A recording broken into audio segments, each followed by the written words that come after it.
Okay, these are torqued to 110, which is 10 foot over what they're recommended. And I am going to use a little adapter. Okay, that was full bore on that one. Let me pause it so I can change socket. Okay, on this one, I'm going to try it in second speed.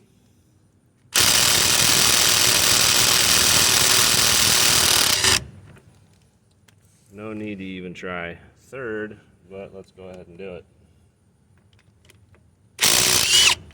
Wow. That's with an adapter. So that's Craftsman C3. This is top of the line one that they ever came out with before they switched. Ridgid octane.